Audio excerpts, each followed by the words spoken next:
नमस्कार दोस्तों, मैं आपका दोस्त विकास सिंह अपने YouTube चैनल पे आप सभी का हार्दिक अभिनंदन करता हूँ, स्वागत करता हूँ। आज हम लोग जानेंगे कि हीरो बनने का फॉर्मूला क्या है। हीरो का यदि हम लोग स्पेलिंग देखें तो HERO होता है। तो H से होता है ऑनेस्ट, O से होता है ऑर्गेनाइजर, E से होता है एथिकल और R से होता है रेस्पॉन्सिबल। H से होता है ऑनेस्ट, E से एथिकल, R से रेस्पॉन्सिबल, O से ऑर्गेनाइजर। यदि इन सारे क्वालिटीज़ को यदि हम लोग लेते हैं और अपने अंदर अडॉप्ट करते हैं तो हम लोग रियल सेंस में एक बहुत ही अच्छे उस ऑर्गेनाइजेशन के हम लोग सदस्य हो जाते हैं। पहला बात आता है, पहला जो क्राइटेरियन, पहला जो पैरामीटर है वो है ऑनेस्ट, कि हम लोग ऑनेस्ट बने।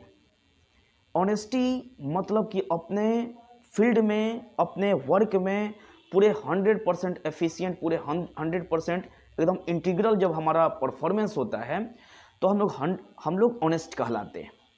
इसको समझाने के लिए एक छोटा सा प्रसंग हमारे दिमाग में आ रहा है कि एक बार मैं जूते को पॉलिश करा रहा था, तो वहाँ पे उस समय वो जो व्यक्ति थे लगातार पॉलिश किए जा रहे थे हमारे जूते को।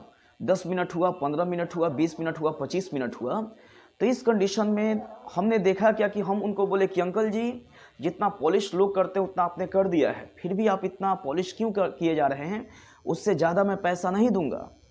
तो वहाँ पे वो बोले कि देखो बेटा, मैं नेत्रहीन हूँ, मेरे पास रोशनी नहीं है, और अगर बाय द वे हम आधे अधूरे मन से यदि कोई काम करेंगे तब हमको कोई गाली देगा तो इसमें हमारा दोष होगा, और पूरे मन से यदि हम काम कर देंगे फिर भी हमको कोई गाली देगा तो इसमें ऊपर वाले की गलती होगी कि हमारे में जितना टैलेंट था उतना मैंने काम किया, और अगर बाय द उतना पे भी कोई हमको गाली दे रहा है तो उसमें हमारा कोई फॉल्ट नहीं है। तो हम लोगों को 100% अपने वर्क में इसलिए डालना चाहिए क्योंकि यदि हमको कोई गाली भी दे तो उसमें हमारा कोई रोल और उसमें हमारा कोई गलती नहीं हो।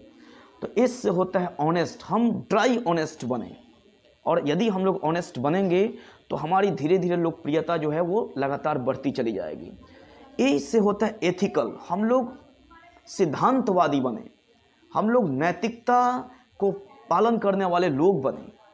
इसको समझाने के लिए एक छोटा सा प्रसंग है कि एक बार दो बच्चे, एक 9 साल का और एक 10 साल का बच्चा, जो दोनों थे वो पार्क में मूव करने जा रहे थे, पार्क में अपने पिताजी के साथ घूमने जा रहे थे।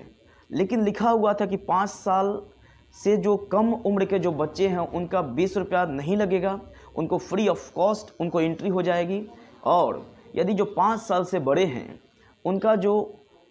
उनको पैसा देना पड़ेगा 20 रुपया। तो वहाँ पे एक बच्चे के पिताजी जो थे, जो थोड़ा सा छोटा दिख रहा था, बोले कि तुम अपने आप को बोल देना कि हमारा जो उम्र है वो 4.5 साल है, 4.25 साल है, तो तुम्हारा कम से कम क्या हो जाएगा, 20 साल बढ़ जाएगा। तो अपने पिताजी के बताए अनुसार वो सिक्योरिटी गार्ड को बोल दिए कि हमारा जो उम्र है वो 4.5-5 साल है। तो बोले कि ठीक है, तुम जाओ। दूसरा बच्चा बोला कि हमारा जो उम्र है वो 10 साल है, कि ये पैसा आप लीजिए। तो वहाँ पे सिक्योरिटी गार्ड बोले कि ये 20 रुपया लाओ, और उसको एंट्री कर दिया गया। फिर सिक्योरिटी गार्ड पूछे उस पिताजी से जो सच बोला था कि आखिर आप अपने बच्चे को झूठ बोलना क्यों नहीं सिखाए, कि किसी को पता नहीं चलता कि आपका बच्चा जो है वो झूठ बोला है। तो उन्होंने एक बहुत अच्छी बात बोली, वो पिताजी जो सच बोले थे, उन्होंने बोला कि देखिए, पूरी दुनिया को पता नहीं चलता लेकिन मेरे बेटे को पता चल जाता कि इसका बाप जो है वो बेईमान है, और कल के डेट में मैं इसको बेईमानी की और ईमानदारी का पाठ पढ़ाता, ईमानदारी की पाठ पढ़ाता, तो कल के डेट में ये जो था लड़का, ये हमारे प्रति इसका जो बिहेवियर हो जाता वो नेगेटिव हो जाता, और ये हमारे बारे में गलत सोचता।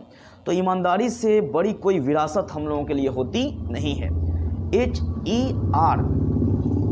अब हम लोग समझेंगे कि रेस्पॉन्सिबिलिटी के बारे में, कि जिम्मेदारियां जो होती हैं वो हम सभी को लेना होता है, और जितना जिम्मेदारी लिया जाएगा उससे कम यदि किया जाएगा तो हम लोग बिलो स्टैंडर्ड के लोग हो जाएंगे। जितना जिम्मेदारी दिया जाएगा उतना हम लोग करेंगे तो हम लोग एवरेज लोग होंगे, और जितना जिम्मेदारी दिया जा रहा है उससे कहीं ज़्यादा हम लोग यदि जिम्मेदारी लेंगे तो हम लोग एवव एवरेज लोग होंगे, और एबव एवरेज लोगों का ही सोसाइटी में क्या होता है, कद्र होता है।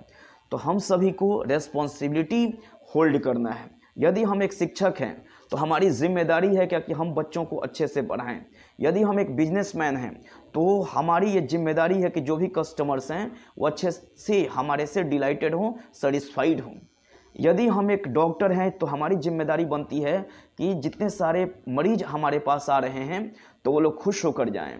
और लास्ट में आता है कि हम लोग ऑर्गेनाइजर बने, हम लोग इकट्ठा करने वाले लोग बने। जिस प्रकार से हम लोग स्टेपलर होता है ना कि अलग अलग जो शीट्स होते हैं इधर उधर जाया करते हैं, लेकिन एक बार स्टेपलर मार दिया जाता है तो क्या हो जाता है, वो एकदम अटैच्ड हो जाते हैं। उसी प्रकार से हम लोगों को बनना है कि मान लीजिए कि कोई किसी का वैल्यू 1 रुपया जो होता है वो 1 लाख रुपया नहीं होता है, लेकिन 1 लाख में से 1 रुपया हटा भी दिया जाएगा तो भी वो 1 लाख रुपया नहीं होगा। तो हर व्यक्ति का अपने ज़िंदगी में महत्व है, तो सब लोगों को ऑर्गेनाइज करते हुए हम लोगों को लेकर चलना है। तो इसलिए हीरो बनने का जो फॉर्मूला है हमारे सोसाइटी के लिए, हमारे कंट्री के लिए बस एक है। एस से हम लोग ऑनेस्ट बन जाएं, ई से हम लोग एथिकल बन जाएं, आर से हम लोग रेस्पॉन्सिबल बन जाएं और ओ से हम लोग ऑर्गेनाइजर बन जाएं। ऐसा यदि हम लोग करते हैं तो रियल सेंस में हम लोग अपने सोसाइटी के रियल हीरो होंगे, रियल योद्धा होंगे। मिलते हैं हम लोग एक शानदार वीडियो के साथ अगले वीडियो में। इसलिए आप इस चैनल को यदि नए हैं तो इसको सब्सक्राइब कर दें और शेयर कर दें इस वीडियो को। बहुत बहुत शुक्रिया। Have a great day to you all. Thank you so much.